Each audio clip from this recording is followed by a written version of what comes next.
Get home, now. It is a business emergency. And Megan, do not bring your emotional baggage, just bring your checkbook.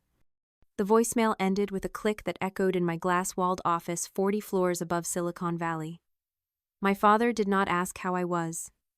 He did not congratulate me on my latest tech acquisition. To Robert and Susan, I was not a daughter. I was an asset they had placed in storage, and now they were ready to make a withdrawal. I looked at the skyline, then at the black screen of my phone. They thought they were summoning a savior. They had no idea they just invited the executioner. Drop a comment and let me know where you are listening from and what time it is for you right now. I would love to know who is part of our community. The rental car hummed as I navigated the winding roads of Napa Valley. I knew these turns by heart not because I had driven them often, but because I had memorized them from the back seat of the black town cars that used to send me away. Boarding school at 7, summer camp at 12, university across the country at 18.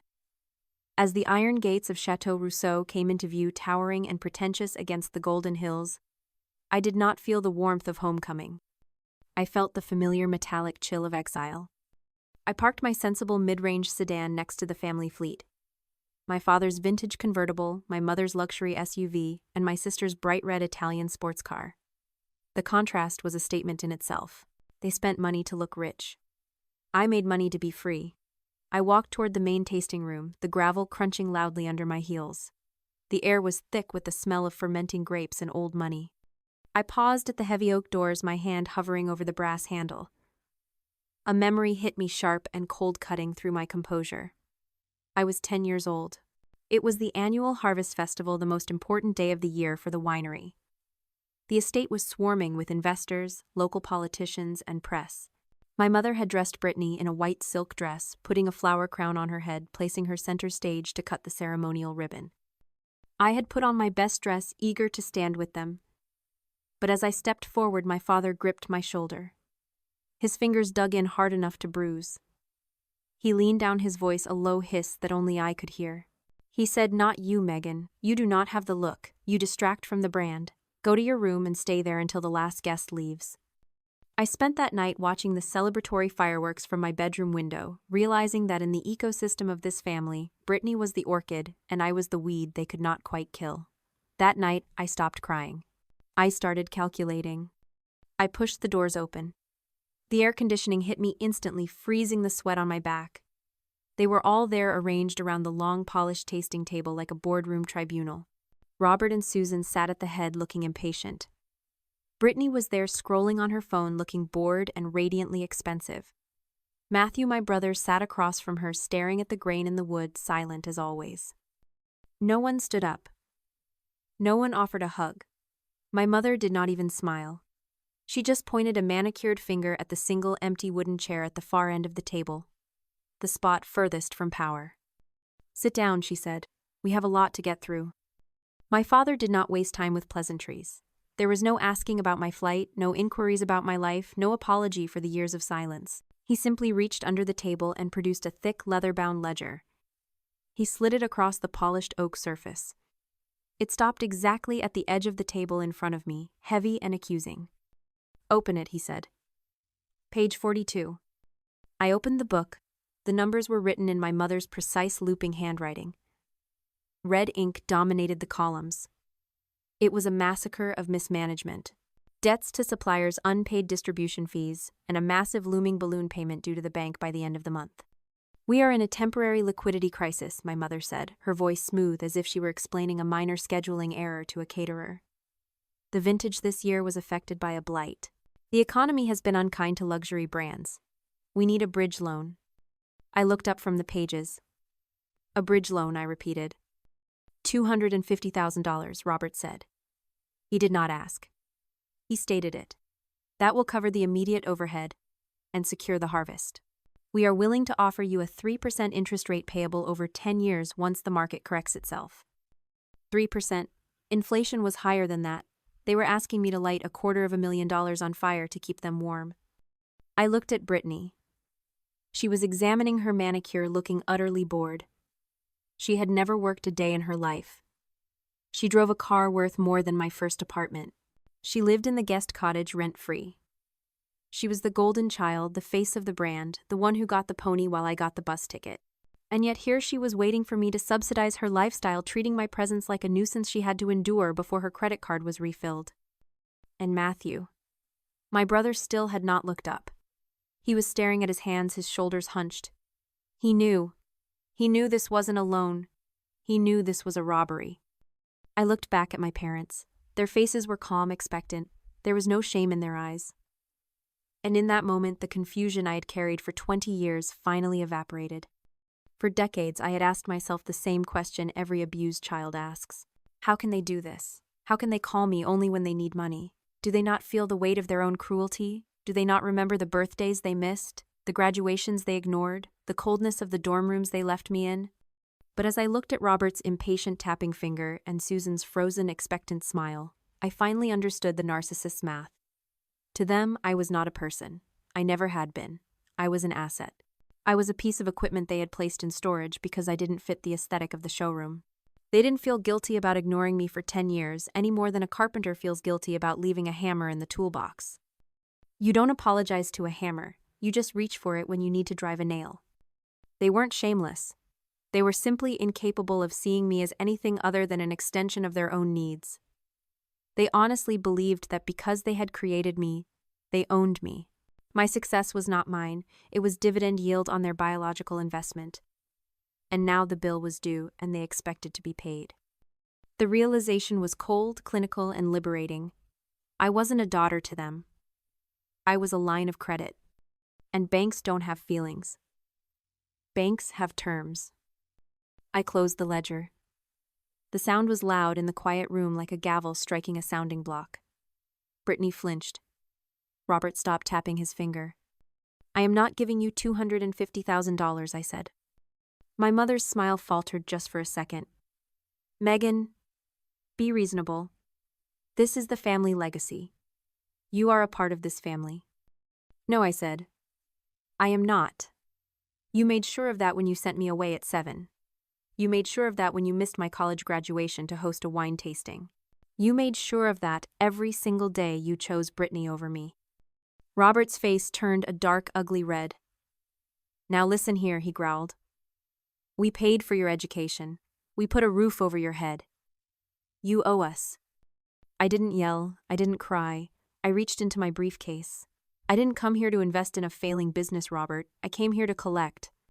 I reached into my bag and pulled out a blue folder. It wasn't thick and messy like their ledger. It was thin, precise, lethal. I placed it on the table right on top of the red ink they had just tried to use to guilt me. What is this? Robert asked, his voice tight. A purchase agreement, I said calmly.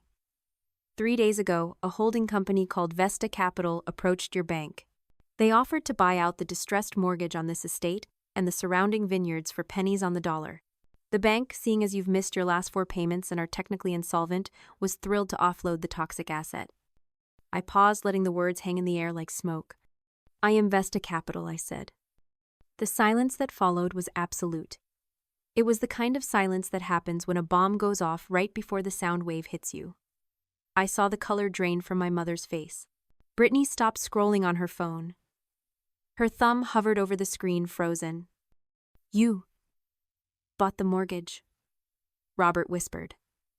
The bluster was gone, replaced by a dawning, horrifying realization. I bought the note, I corrected. I own the debt. I own the interest. And by the terms of the contract you signed 15 years ago, I now hold the controlling interest in the property until the debt is satisfied. I leaned forward, clasping my hands on the table. So I didn't come here to give you a loan, Dad. I came here to inspect my property. And I have to say, I am not impressed with the management. You can't do this, Susan stammered. This is our home. This is family property. It is collateral, I said coldly. And as the primary creditor, I am initiating an immediate restructuring of the company to protect my investment. I opened the folder and slid 3 single sheets of paper across the table. One toward Robert, one toward Susan, one toward Brittany. Effective immediately, Robert and Susan, you are removed as co-CEOs of Chateau Rousseau. You will retain your shares, but you have no voting power and no operational authority. You are retired. Robert stood up his chair, scraping violently against the floor. You, ungrateful little witch. I built this. You bankrupted it, I shot back, my voice not rising an octave. Sit down, Robert. Unless you want me to call the sheriff to escort a trespasser off the premises. Saturday he looked like he had been punched in the gut. He slumped into the chair, suddenly looking very old and very small. I turned to my sister. She was staring at the paper in front of her, her mouth slightly open. Brittany, I said, your position as brand ambassador is terminated effective immediately. The company car is leased, so you'll need to return the keys by 5 p.m. today. Your credit cards have already been canceled. You can't fire me, she laughed, a nervous, high-pitched sound. I'm the face of the company. I'm your sister. You are an expense item, I said. And you have a negative return on investment. You draw a 6-figure salary for a job that involves posting selfies and drinking inventory. That ends now. Megan, please, my mother finally broke, tears welling in her eyes. Why are you doing this? Is this about the past? Is this because we sent you to boarding school? This isn't emotional, Mother, I said, using the same tone she had used on me for years. It's business. You taught me that. You taught me that value is determined by utility. And right now, none of you are useful to the future of this vineyard. I looked at Matthew. He was the only one who hadn't received a paper. He was looking at me, and for the first time in my life, I saw something other than indifference in his eyes. I saw respect, maybe even fear. Matthew stays, I said. He's the only one who actually knows how to make the wine. He's on probation, but he keeps his job. I stood up and buttoned my blazer. My legal team will be here tomorrow at 9 a.m. to start the audit. Have the books ready, and Robert, don't try to hide anything. I already have copies of the accounts. The shift was complete. The dynamic that had defined my entire existence, them above me below, had been inverted in less than 5 minutes. I wasn't the spare heir anymore. I was the boss. And the terrifying thing was, it didn't feel like revenge, it felt like accounting. The silence didn't last long. Robert shattered it. You can't do this, he roared, his face turning a shade of purple that would have been alarming if I still cared about his health. This is illegal. This is a hostile takeover of a private family asset. I will sue you into the ground. Megan, I will spend every last dime I have to destroy you. You don't have any dimes, Robert, I reminded him, my voice calm against his storm. And my legal team has already filed the paperwork. The transfer of control is airtight. You can sue, of course, but you will be doing it with a public defender. Susan was sobbing now, the loud performative weeping she used whenever she wanted to guilt someone into submission. How could you, she wailed. We raised you, we gave you life, and you steal our home? I recovered a bad debt, I corrected. Stop dramatizing, it's a foreclosure. I began to pack my briefcase. The meeting was over. I had taken the company, fired the staff, and seized the assets. It was a clean sweep. But as I reached for the clasp of my bag, a hand landed on the table. It wasn't Robert's angry fist or Susan's trembling hand. It was Matthew. My brother, who hadn't spoken a word in 10 years, pushed a folder toward me. It wasn't one of the legal documents I had brought. It was old. The edges were frayed, and the manila cover was faded to a dull yellow. It smelled like dust and secrets. Matthew, I asked. You need to see this, he said. His voice was rusty like a hinge that hadn't been oiled in a decade. Before you close the books, you need to see the rest of the liability. Matthew, don't, Robert shouted. For the first time, I heard genuine panic in his voice. Put that away. That is family business. She is family, isn't she? Matthew said, not looking at him. He looked at me. Read it, Megan. I opened the folder. Inside, there were no financial spreadsheets. There were medical records. Or rather, what looked like medical records. I scanned the first page. It was a psychiatric evaluation dated 12 years ago. The patient's name was Megan Rousseau, age 16. I read the diagnosis. Acute paranoid schizophrenia. Unable to manage affairs. Danger to self and others. I turned the page. A court order. Petition for involuntary conservatorship. Granted. I turned the page again. A bank transfer authorization. Transfer of funds from the estate of Eleanor Rousseau to the conservators Robert and Susan Rousseau for the care and maintenance of the minor. The amount was $1,500,000. I stopped breathing. My grandmother, Eleanor. She had died when I was 15. She had told me she was leaving me something to help me escape. But when she died, my parents told me there was nothing. They told me she had died in debt. They lied. I looked up. The room seemed to tilt. I was never diagnosed with schizophrenia, I said. My voice sounded far away. I was at boarding school. I was getting straight A's. I was captain of the debate team. We forged them, Matthew said. He wasn't looking at me anymore. He was looking at Robert with pure disgust. They found a doctor in Tijuana who would sign anything for 10 grand. They had you declared mentally incompetent in a closed hearing you didn't even know about. They became your conservators.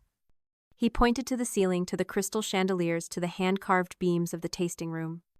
This room, Matthew said. The expansion. The fleet of cars. Brittany's allowance.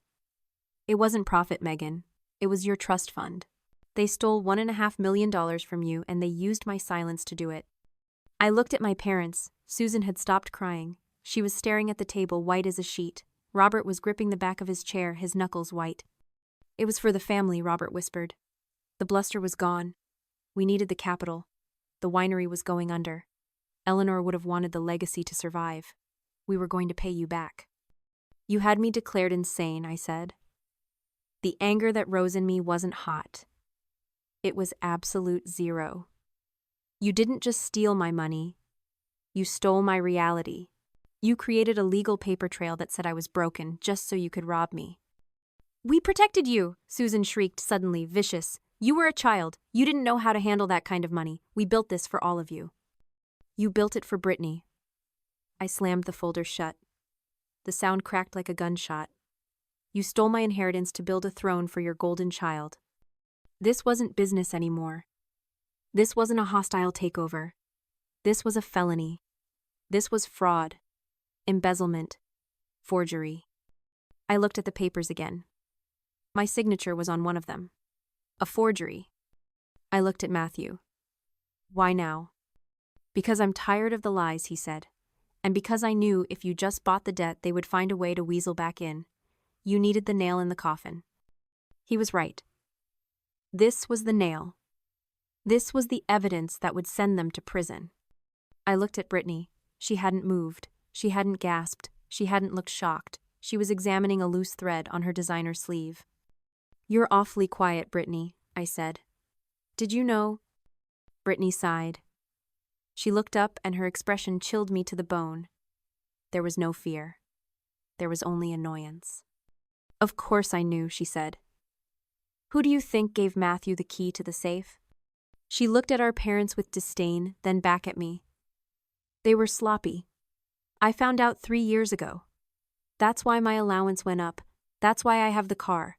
I told them if they didn't pay for my lifestyle, I'd send you the documents myself. The realization hit me like physical vertigo. The rot in this family wasn't just at the head. It was in the blood. Brittany wasn't just the spoiled golden child. She was the parasite that had been bleeding the host dry. The winery wasn't failing because of the economy. It was failing because it was being blackmailed from the inside. I looked at the 4 of them. My father the fraud, my mother the enabler, my sister the parasite, and Matthew the witness. You want the legacy? I asked my voice. Devoid of any warmth. There is no legacy. I am not keeping the winery. I am not selling it to a competitor. I have already arranged for the sale of the land to a conservation trust. They are going to bulldoze this house and return the valley to the wild. Robert gasped, clutching his chest. You would destroy your own inheritance. It was never my inheritance, I said. It was a crime scene, and I am cleaning it up. The fall of the House of Rousseau was not a slow decline. It was a controlled demolition. My legal team handed the evidence to the district attorney the next morning. Fraud, embezzlement, forgery. When the police arrived at the chateau, my parents didn't scream. They didn't fight. They just looked small.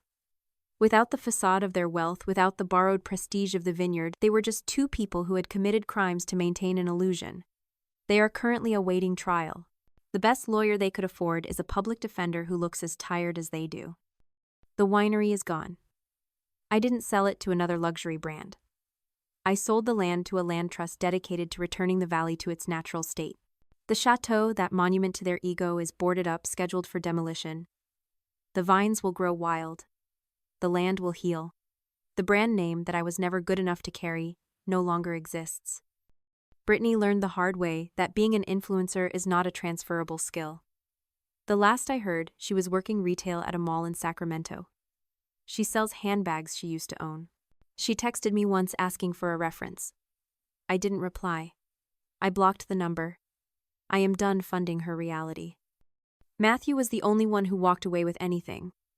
I gave him a choice. I offered him seed capital.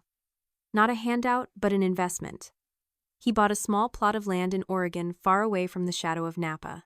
He makes wine there now, honest wine. It doesn't have a fancy label and it doesn't cost a fortune, but it tastes like freedom.